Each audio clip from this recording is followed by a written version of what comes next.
Selamat pagi, siang, dan malam dimanapun Anda berada. Seperti yang kita ketahui bersama, pandemik belum berakhir dan sampai saat ini belum ditemukan obatnya. Tentu kondisi ini menjadi hal yang kurang menguntungkan, bukan hanya bagi orang yang ke kantor, tetapi bagi semua orang karena penularan virus ini sangat cepat, bervariatif, dan sangat mematikan. Pemerintah telah melakukan berbagai upaya untuk menekan laju penularan virus ini. Namun sepertinya dengan kebiasaan-kebiasaan yang kita miliki, ketidakdisiplinan kita, dan varian virus COVID-19 yang sangat bervariasi, membuat segala upaya yang dilakukan pemerintah belum optimal.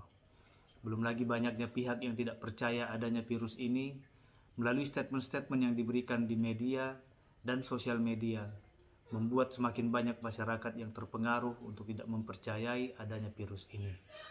Ironisnya pihak-pihak tersebut justru bukan dari kalangan medis, namun lebih kepada kalangan politisi dan pegiat media sosial yang selalu menggaungkan bahwa virus ini adalah sebuah konspirasi.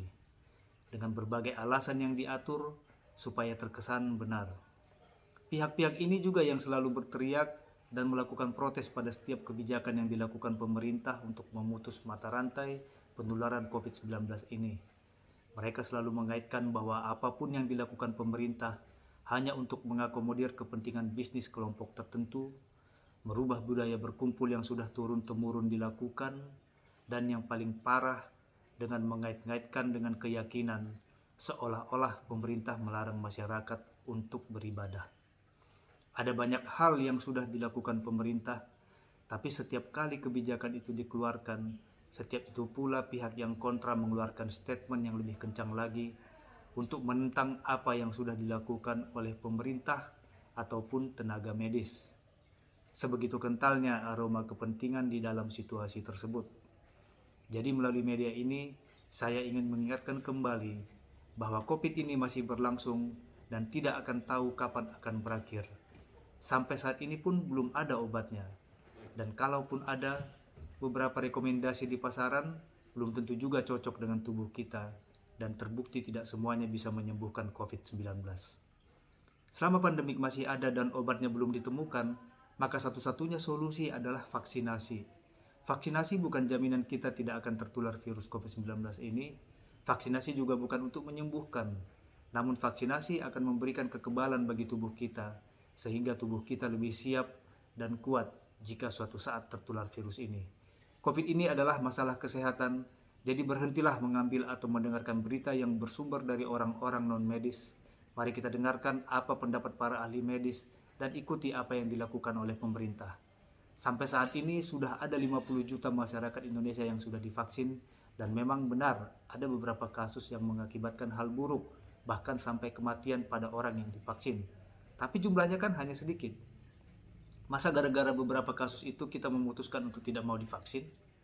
Apakah kita tidak melihat bahwa banyak juga masyarakat yang semakin sehat setelah menerima vaksinasi dan lebih bersemangat menatap masa depannya?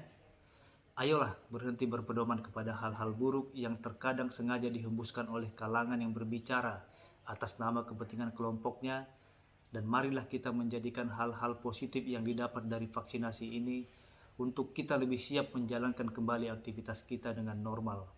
Kita sudah lelah berkubur dengan pandemik ini selama 1,5 tahun. Pekerjaan kita terganggu, bisnis banyak yang terganggu, pendidikan anak-anak kita memasuki fase ketidakjelasan secara kualitas. Keluarga kita yang tenaga kesehatan pun menjadi lebih sibuk karena harus bertarung nyawa untuk mengurus nyawa orang lain yang terkena COVID-19 dan lain-lain sebagainya.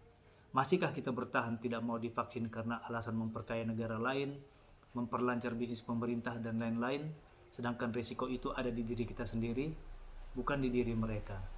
Kalau kita tertular virus, apakah mereka akan membantu kita? Tidak juga kan? Kenal juga enggak?